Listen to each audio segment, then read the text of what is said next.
Well, good morning. My name is Darren Osborne. I'm news editor for ABC Science Online. I'm Bernie Hobbs. I'm from the ABC Science Unit. I'm one of the many people who studied science, loved it, ended up being rubbish at it in the laboratory. So I had to go and work in the media where I've hardly done any damage at all. It's great to have you here this morning to meet three other young scientists who will hopefully give you a bit of inspiration. They're young, they're gorgeous, and they've been doing the most amazing things that they're going to tell you about. I didn't really know where to start today, so I thought I would start right back at the beginning. This is actually me as a very chubby 3-year-old, being a mini biologist. So you can see me investigating the lizard there, and then on the right I'm having a look at a rock pool, which is actually still one of my favourite things to do. So I wanted to show you these slides just to emphasise how important curiosity is in a science career. When I was at school, I was a total science nerd. Like, I love science. I love it. I did everything. I did biology, I did chemistry, I did physics. I did really well in these subjects. But since, I wanted to also say for this slide, and hearing other people say it, I think one of the most important subjects you can do at school if you want to be a scientist is English. When I was about your age, I took an interest in science, and so I did a Bachelor of Science, and then after that I got a job for 2 years at CSIRO working in my father's lab. I love the beach, I love surfing, I love fishing, I love snorkeling, and I thought I'll do marine biology. Several years ahead, I now am a marine biologist, or I like to refer to myself as a marine ecologist. So my research is trying to understand how we can make this important resource, the world's seagrasses, more resilient to future change, and how we can keep them cranking away and capturing and storing that carbon. Now, I think I'd been delusional. I think I was in denial. I think I always wanted to be a scientist, but I was terrified of something, and it was this. It was mathematics and things like this awful quadratic formula. And whenever biologists put maths equations up in their presentations and science sessions and stuff, everyone groans just like you did. I wrote to the university and I'm like, can I please come and do a science degree even though I didn't do maths in the HSC, which was crazy of me. And they're like, sure, we think you can do it. So I guess the point I'm trying to make is, if you're a creative person, you've probably got lots of unique skills that maybe some other scientists don't have, like communication skills or the ability to ask really unique questions. So I did an honours degree on locust swarming behaviour, and here are some. It was really exciting. I got to go into the semi-arid interior, collect locusts and bring them back to the lab and look at them doing unusual things like this. I promise you that's not rude, that's just what they do. That's rude. They're all boys. They're not doing anything rude at all. Oh yeah, that's not rude. It's not rude. Important point, don't do anything you don't want to do. I think, Peter, we've said it here, you've got to be kind of passionate about what you want to do and love it.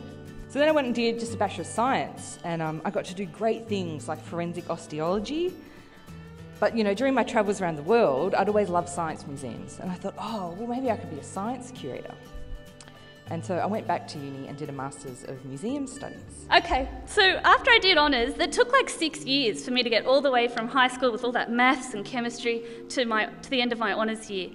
And I managed to get myself this really awesome job looking after kiwi, which are of course the endangered birds in New Zealand, the native birds. So that was a really cool job. What could be more rewarding to do with your science degree than save an endangered species? But I sort of wanted to take it to the next level. I wanted to use science to help save animals. In particular, I'm really interested in looking at the diet we fed the kiwi. So the Museum Studies is like a 1-year course postgraduate after you do a science degree. And inside that course, you get to do these great internships. So I went and worked at the Australian Museum, cataloguing their butterfly collection. And then I went to the Powerhouse Museum. Loved all the exhibitions, and the curators there were really helpful. And I was like, wow, I want to work here. And so I often get asked, what's it like being a marine ecologist? And I've got to say, it has got to be one of the best jobs on the planet. During the summer, I'm out in the water, snorkeling, driving boats. I get to travel the world, and we also get to meet some amazing people as well. Politicians, business leaders, eminent scientists. And finally, eventually, it led to a job. I couldn't believe it. I'm finally getting paid to be a science nerd, and that is actually above one of the offices at work. I'd found my home, my nerd home.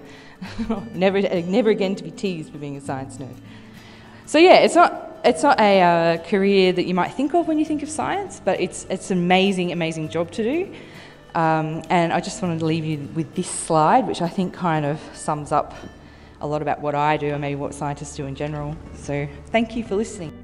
And that got me thinking a bit more. If I'm going to spend the next 40 years of my life, 9 to 5, 5 days a week doing something, why not make it something really that I'm passionate about, something that really gets me excited? And last night, just as I was putting my daughter to bed, she said to me, "I want to do what you do, Daddy." And I asked her, what do you think I do? And she said, "You fix things." And she was spot on there. We are problem solvers, and we're often solving problems that humans have created. Now, the good bit is that as good as we are at creating problems for ourselves, we're also quite good at fixing them if we really want to.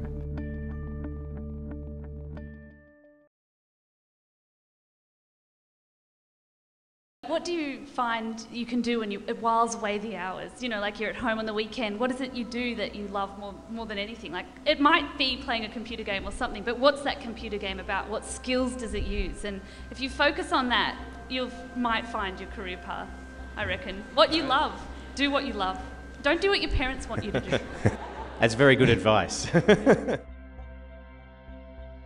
Something a guy called Isaac Asimov once said is that the greatest phrase to hear in science is not "Eureka, I've found it." It's "Gee, that's funny." And a lot of the best discoveries I've made in science is where I'm pulling my hair out after a year of hard work going, this doesn't work out as I'd expected it to work out. What is going on here? And then that has led me down a path that I could not have predicted. So, you know, if you're not getting the right answers in science, then maybe you're actually discovering something wonderful. You know, from my experience, the Bachelor of Science was just so great for me. Like, it gives you exposure to try so many different things, you know, and so many different things. I did a bit of computer science, like for a semester. I went and did religion, like, you know, Eastern religions and stuff. I did chemistry, did biology, did just so many. Like, it gives you a really great kind of way to find out what you're really interested in and what you're good at. So I'd recommend doing that.